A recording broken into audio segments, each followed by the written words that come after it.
On est en train de se transformer en Assemblée nationale. On a des grandes idées de taxation nouvelles, a ironisé le président socialiste de la Commission des finances, Claude Raynal, après une longue série d'explications de vote sur un amendement centriste à l'article 11 du projet de loi de finances de l'Assemblée nationale. Un article qui prévoit une surtaxe pour les 2 années à venir visant les entreprises qui réalisent un chiffre d'affaires supérieur à 1 milliard d'euros. Et un prélèvement plus important pour celles dont le chiffre d'affaires est supérieur à 3 milliards d'euros. Elle devrait rapporter 8 milliards l'année prochaine puis 4 milliards en 2026. Vous nous proposez une surtaxe temporaire qui vise 450 entreprises.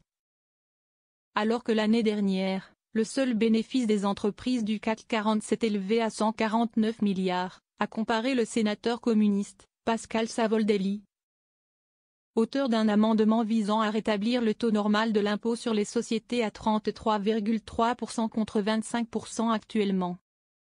À l'Assemblée nationale, cet article avait finalement été rejeté après l'adoption d'un amendement de la gauche, augmentant contre l'avis du gouvernement les taux de prélèvement.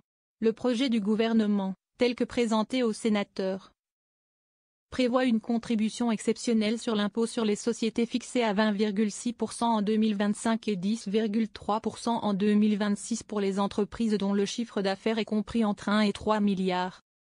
Pour les entreprises dont le chiffre d'affaires est supérieur à 3 milliards, le taux est de 41,2% en 2025 et de 20,6% en 2026.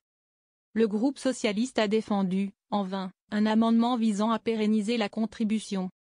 Les écologistes ont eux aussi vu leur amendement destiné à inclure dans le calcul de la surtaxe le chiffre d'affaires réalisé à l'étranger, rejeté. Vous partez dans le bon sens, mais vous vous arrêtez au milieu du gué, a regretté le socialiste Thierry Cozic, se félicitant néanmoins de cette victoire idéologique qui pour une fois, n'est pas attribuée au RN. Les centristes veulent remplacer cette surtaxe par un relèvement de la TVA.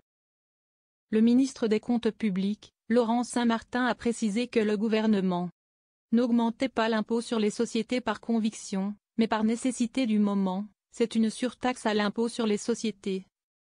Ce n'est pas une augmentation du taux de l'impôt sur les sociétés. Ce n'est pas le même message pour l'attractivité de notre pays, a-t-il ajouté.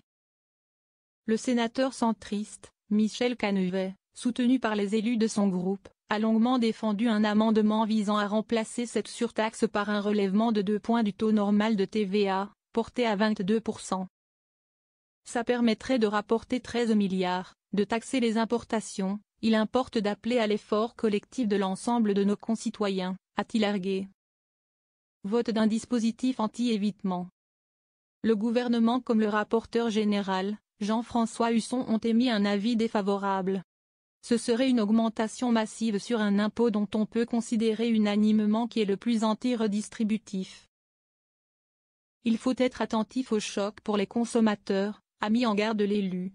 La Commission des finances a fait adopter un amendement prévoyant un dispositif anti-évitement de cette surtaxe, en modifiant son périmètre. Par exemple, les entreprises dont le chiffre d'affaires excède 1 milliard d'euros en 2025 restent assujetties à cette surtaxe l'année suivante, indépendamment de l'évolution de leur chiffre d'affaires. Enfin, un amendement du gouvernement permet aux grandes entreprises de lisser les effets de cette surtaxe sur leur trésorerie, en prévoyant des modalités de paiement anticipé.